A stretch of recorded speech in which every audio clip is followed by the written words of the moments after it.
raconte. Christophe Ondelatte. Voici une histoire criminelle rare. D'abord parce qu'elle se déroule au Luxembourg, tout petit pays de 600 000 habitants, et ensuite parce qu'il s'agit d'un empoisonnement au cyanure, comme dans les romans d'Agatha Christie. L'enquête sur l'assassinat en 1999, au Luxembourg donc, de Béatrice Misnard, de son nom de jeune fille, Béatrice Vidaror.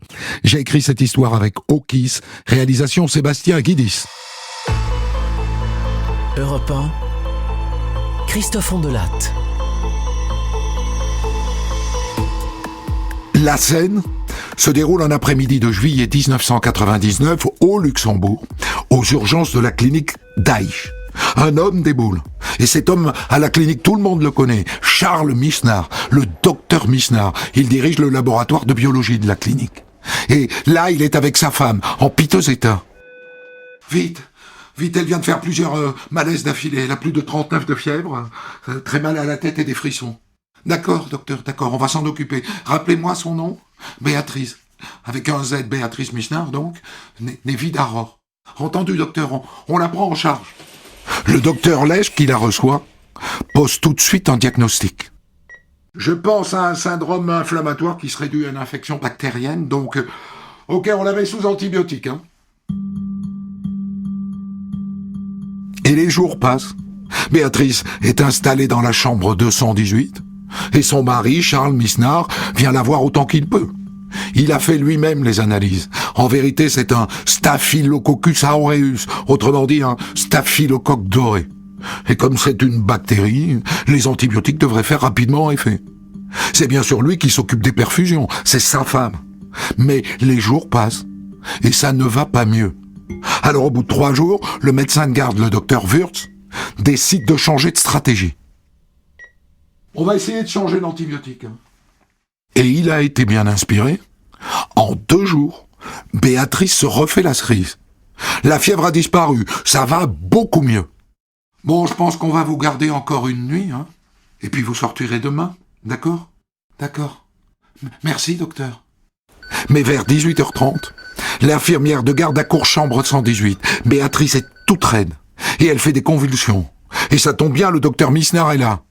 Vite, elle fait un malaise. Et l'infirmière appelle le médecin de garde. Docteur Wurtz, c'est l'infirmière de garde ici. Il y a un problème avec Madame Misnard. Elle convulse. Ok, vous lui faites une injection de Valium. Misnard est là? Oui, docteur, il est là. Dites-lui de pratiquer l'injection lui-même. L'effet de cette injection est catastrophique. Son cœur se met à ralentir, sa tension chute. Et Béatrice Misnard fait un arrêt cardiaque. André, l'infirmier de réanimation, arrive. Ok, je vais lui faire un massage cardiaque. Écartez-vous.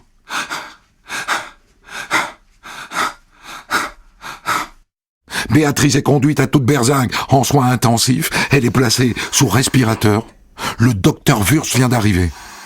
Ok, qui peut me remplacer pour le massage?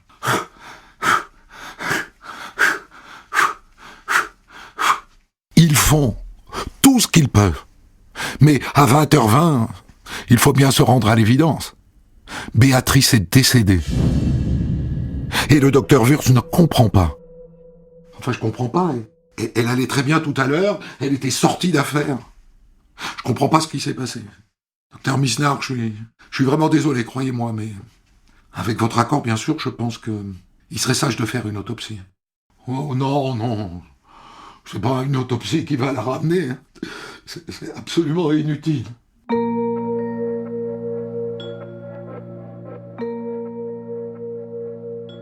Et tout le monde s'en va, petit à petit.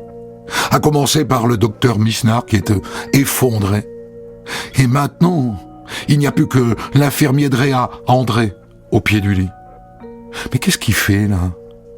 Il sort de quoi faire des prélèvements et il prend un peu de sang, un peu de salive et un peu d'urine. Et il les range dans des tubes à essai dans sa blouse. Et il quitte le bloc de réa.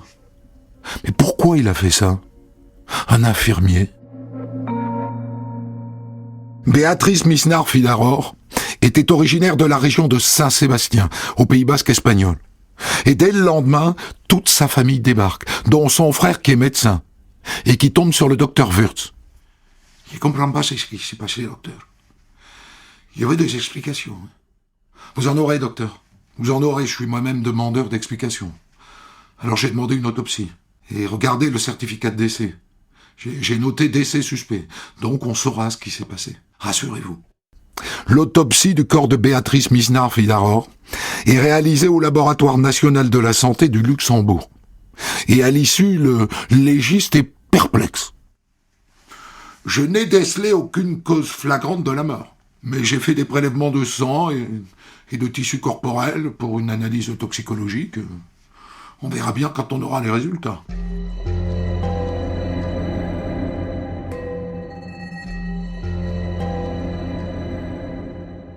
Quelques jours plus tard, Béatrice est incinérée au Luxembourg.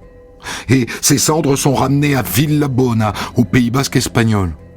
Charles Misnar y va en voiture, avec sa belle famille. Et pendant la messe, il se sent bien seul. Il a la nette impression que sa belle famille lui en veut. Il ne lui parle pas, il ne s'occupe pas de lui. Il le regarde à la dérobée. Et après la messe, quand il s'agit de recueillir les condoléances,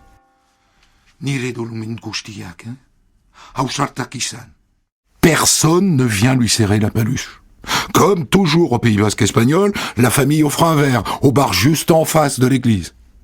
Et puis Charles Misnar passe une nuit à l'hôtel, et il rentre au Luxembourg, vers les emmerdes qui l'attendent.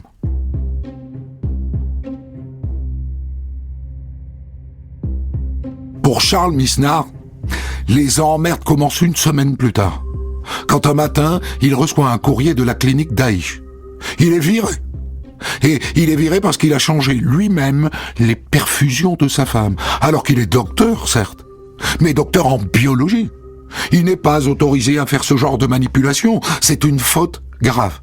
Et donc merci d'être venu, bye bye. C'est terrible pour cet homme qui vient de perdre sa femme et qui a fait ce qu'il a pu pour la sauver.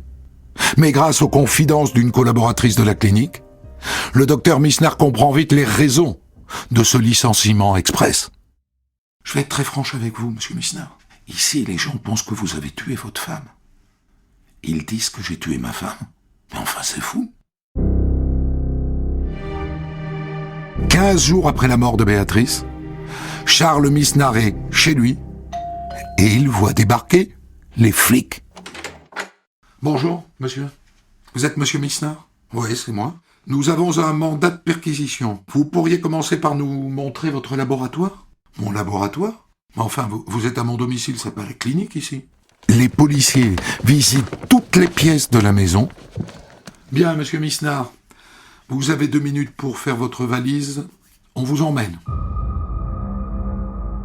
Et s'ils viennent l'arrêter comme ça, c'est que depuis la mort de Béatrice, ils ont mené leur petite enquête.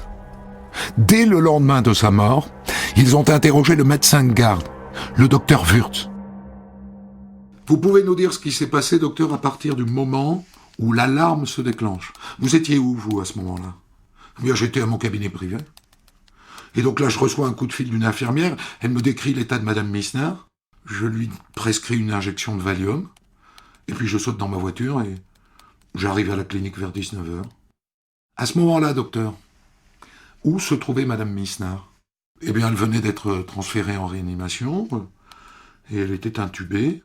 Donc j'ai demandé qu'on lui administre un nouveau médicament. Et là, son cœur s'est remis à battre. Mais pas longtemps. 3 ou 4 minutes après, il s'est arrêté à nouveau.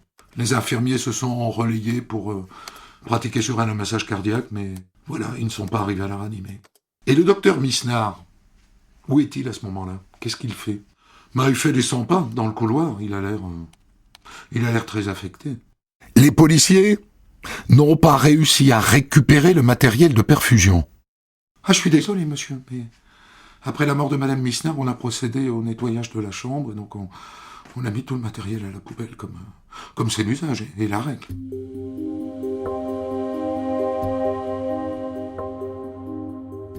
Et puis, l'infirmier réanimateur, André, a fait savoir à sa hiérarchie qu'il avait fait des prélèvements en loose dé sur le corps de la morte. Et donc, les policiers ont récupéré ces petites fioles. Et ils ont des questions à poser à l'infirmier. Dites-moi, monsieur, pourquoi est-ce que vous avez effectué ces prélèvements de votre propre initiative, n'est-ce pas? Oui. Oui, je l'ai fait parce que ça fait longtemps que je soupçonne monsieur Missner. Ça fait 6 ans, en fait, que j'ai des doutes sur lui, depuis que sa compagne de l'époque, qui s'appelait Alice Barthes, je crois, est décédée ici, à la clinique.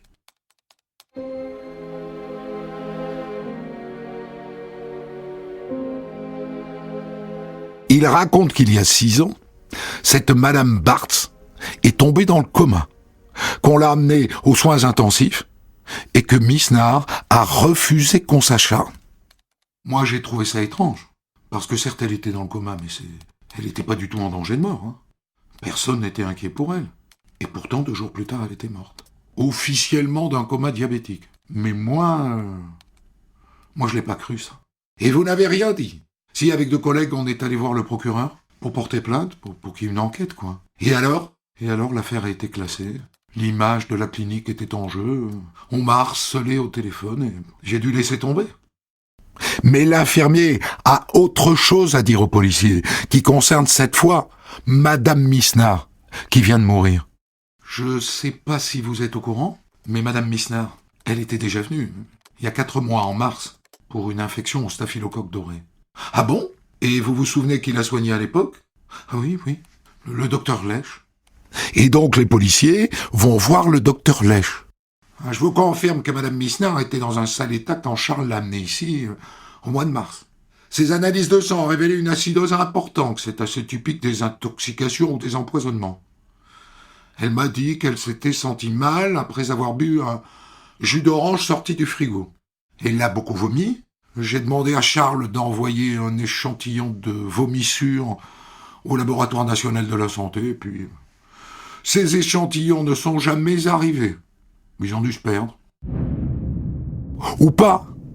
Parce qu'en interrogeant le personnel du laboratoire de la clinique, le service du docteur Misnard, les policiers apprennent qu'une biologiste du labo a analysé dans le dos du bon docteur un échantillon de vomissures et qu'elle y a trouvé déjà un foyer de staphylocoque doré. Et surtout, les flics recueillent le témoignage d'une laborantine. Moi, j'ai vu monsieur Misnard manipuler des souches de staphylocoque quelque temps avant l'hospitalisation de sa femme, dans des éprouvettes que d'ailleurs je n'ai jamais revues depuis. Oh le salaud! Il aurait donc inoculé une première fois ce staphylocoque à sa femme, et comme ça n'a pas marché, il aurait donc recommencé. Ça paraît tellement énorme qu'on a du mal à le croire.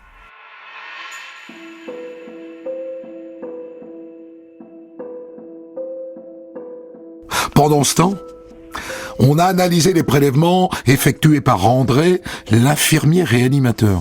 Et les résultats de ces analyses sont une bombe dans cette enquête. Alors, on a trouvé de la présence de cyanure en grande quantité, ce qui correspond parfaitement aux symptômes observés sur le corps après la mort, à savoir un raidissement des membres et surtout une carnation rosée sur le corps. C'est un empoisonnement, messieurs. Et c'est un empoisonnement au cyanure. Quel rebondissement! Madame Misnard a donc été finalement empoisonnée au cyanure. Et qui a pu lui injecter ce poison? Eh bien, Charles Misnard, peut-être, dans la perfusion, quand il s'est trouvé seul avec elle dans la chambre.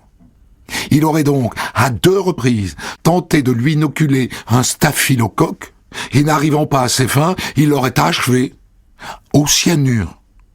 C'est énorme. C'est vertigineux. Et donc, en toute logique, le docteur Misnard est inculpé d'empoisonnement et de tentative d'empoisonnement, et le voilà face au juge d'instruction. Mais enfin, ces accusations sont insensées. Pourquoi est-ce que j'aurais empoisonné ma femme? Son décès est un drame pour moi. Je suis défoncé depuis son décès. Défoncé. Monsieur Misnard, comment expliquez-vous la présence de cyanure dans le sang de votre femme? Mais je me l'explique pas. C'est à la police de faire la lumière sur ce mystère, c'est pas à moi. Peu de temps avant le décès de votre épouse, on dit que vous avez cultivé des souches de staphylocoque dans votre laboratoire. Oui, c'est vrai. Mais c'est mon métier d'étudier les agents pathogènes. Mais j'en ai jamais ramené chez moi. Suite au décès d'Alice Barthes.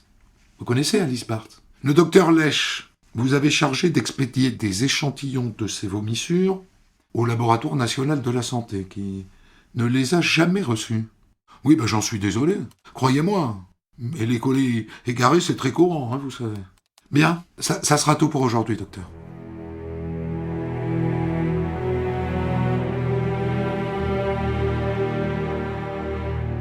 Alors, qu'est-ce que je peux vous dire sur ce docteur Misnard qui se trouve désormais dans une sale posture? C'est un fils d'ouvrier qui a décidé de faire des études. Il a commencé par être laborantin à la clinique d'Aix, mais à côté de ça, il a poursuivi sa formation à la fac de sciences de Nancy jusqu'à devenir, il y a 10 ans, docteur en biologie. Ensuite, il a pris la tête du laboratoire de la clinique d'Aix. À part ça, côté personnel, il s'est marié une première fois, très jeune. Il a eu 2 filles. Et puis après 22 ans de mariage, son couple a volé en éclats. C'est là qu'il a rencontré Alice Bartz, morte peu de temps après d'un coma diabétique à la clinique d'Aix. Et puis 4 ans plus tard, il fait la connaissance de Béatrice Vidahor, et c'est le coup de foudre. Il se marie en 1997. Mais est-ce qu'on peut dire que jusque-là, personne ne l'avait jamais soupçonné de quoi que ce soit? Pas tout à fait.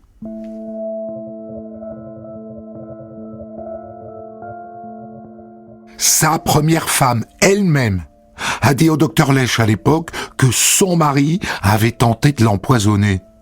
Et ensuite, il y a eu les soupçons de l'infirmier dont je vous ai déjà parlé au sujet de la mort d'Alice Bartz. Mais mieux que ça, Béatrice elle-même, la pauvre qui vient de trépasser, a raconté à beaucoup de gens que la nuit, son mari avait plusieurs fois tenté de lui faire une picouse. Au réveil, elle n'était plus sûre de rien.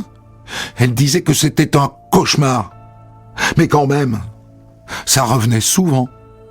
Bref, les indices contre Misnard se ramassent à la pelle. Et les gens de la clinique se lâchent d'autant plus qu'il a un caractère de cochon.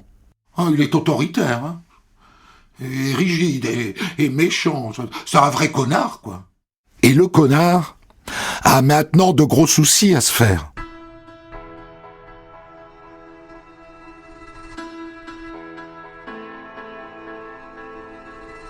Trois mois après la mort de Béatrice, tombe le rapport toxicologique définitif.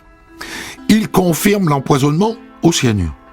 Et il précise qu'on lui a injecté 5 fois la dose mortelle, laquelle est déjà susceptible d'entraîner la mort en moins de 5 minutes par arrêt du cœur. Mais là, 5 fois. Elle ne pouvait pas en réchapper. Mais l'air de rien, du coup. On bute sur un os, dont les avocats de Misnard, évidemment, se délectent. Enfin, je ne comprends pas. Avec une telle dose, la mort aurait dû être fulgurante.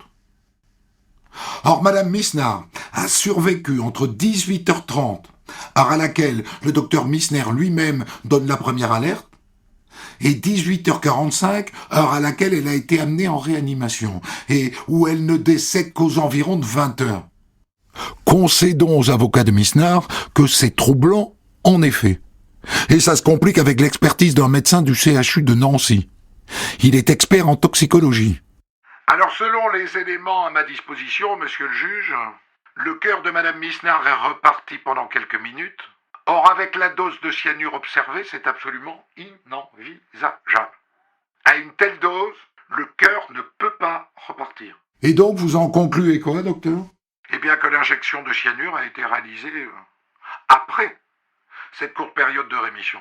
Ou même, oserais-je dire, post-mortem.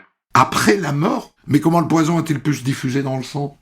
Par le massage cardiaque, pardi. C'est une hypothèse, mais sur le papier, c'est possible. Et ça, c'est pas béni pour la défense. Parce qu'à ce moment-là, Charles Misnard n'était plus auprès de sa femme. Il n'était plus en mesure de lui injecter le poison. Et ça ouvre la porte à un raisonnement tordu, mais qui peut tenir la route. Et rassurez-vous, les avocats ne vont pas s'en priver. On a injecté à Madame Misnard du cyanure post-mortem pour faire plonger son biologiste de mari. Je vous l'ai dit, c'est tordu, mais pourquoi pas? Et les avocats du mari n'ont pas que ça dans leur besace. Figurez-vous qu'en lisant à la loupe le rapport d'autopsie, ils sont tombés sur une bizarrerie. Un nom qui n'a rien à faire là. Maria Diaz Rodriguez. C'est sans doute un copier-coller. Un nom qui s'est glissé malencontreusement dans le rapport. Mais vu côté des avocats de Misnard, c'est parvenu. Nous y voyons la preuve, monsieur le juge, que le corps autopsié n'était pas celui de madame Misnard, et que donc toutes les conclusions qui en découlent sont erronées. Imaginez que l'on condamne notre client sur la base d'une erreur de cadavre. Vous voudriez cela, monsieur le juge? Non. Non, il ne le voudrait pas. Mais disons que ça ne le déstabilise pas beaucoup. Il est sûr de son coup.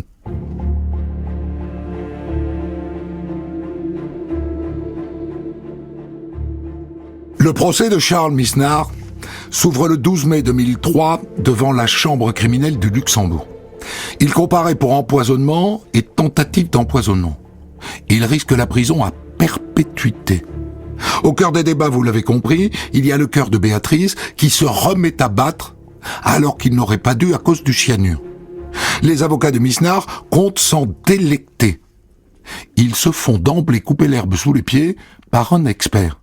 Je ne pense pas que le cœur se soit remis à battre, tel que vous l'entendez.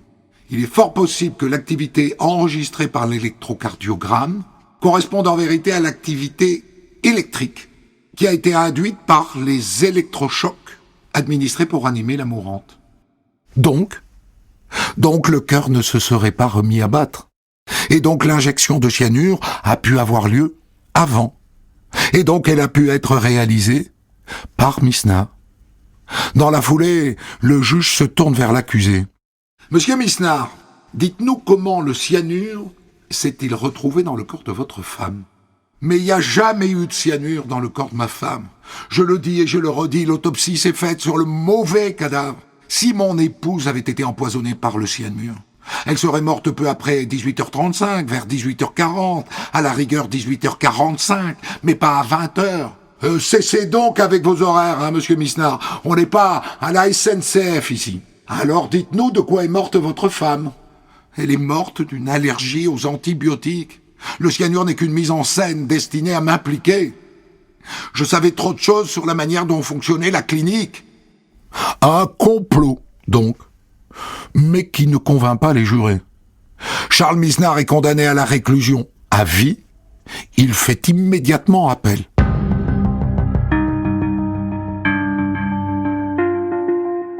Le procès en appel s'ouvre 2 ans plus tard, en mars 2005. Et il s'ouvre sur un pataquès technique dont je vous épargne les détails. Disons que la défense n'a pas exactement le même nombre de dossiers que l'accusation. Bref, le procès est reporté. Et comme ça fait 6 ans que Misnard est en prison et que ça traîne, eh bien il obtient sa remise en liberté contre une caution de 75 000 €. Le procès en appel reprend en juillet 2005. Et dès le début, on se dit que Misnard va peut-être sauver sa tête, grâce notamment à l'expert de Nancy qui a déjà témoigné au premier procès. Nous avons mesuré la quantité d'antibiotiques mesurée dans la poche de perfusion retrouvée dans les poubelles de la clinique. Elle est 612 fois plus faible qu'elle n'aurait dû l'être. On peut donc en conclure que ça n'était pas la bonne poche. On ne nous a pas donné la bonne poche de sérum à analyser. Ok. Ça ne change pas grand-chose, mais ça discrédite un peu l'enquête. 1 point pour Misnard. Et c'est pas fini.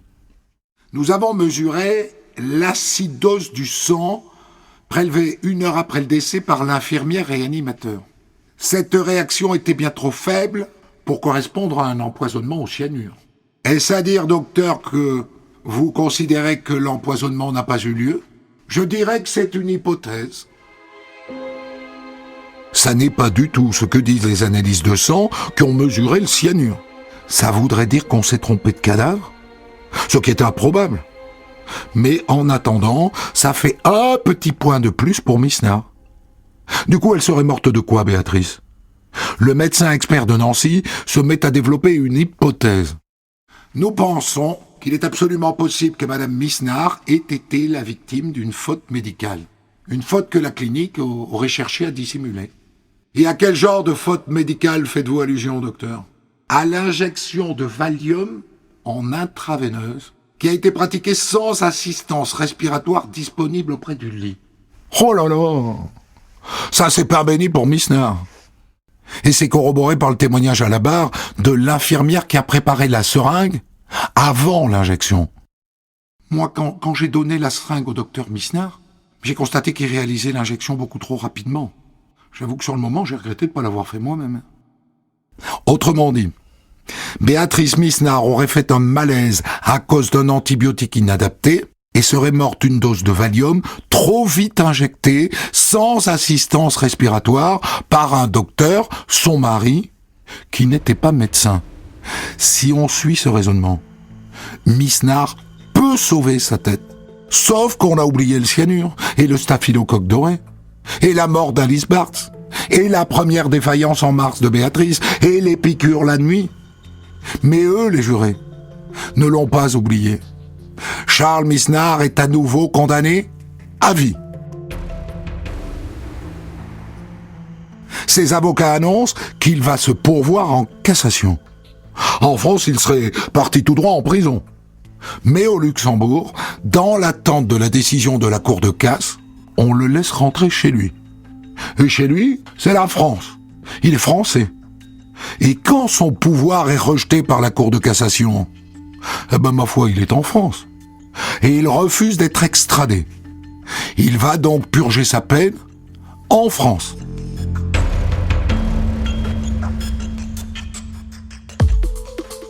Des centaines d'histoires disponibles sur vos plateformes d'écoute et sur europe1.fr.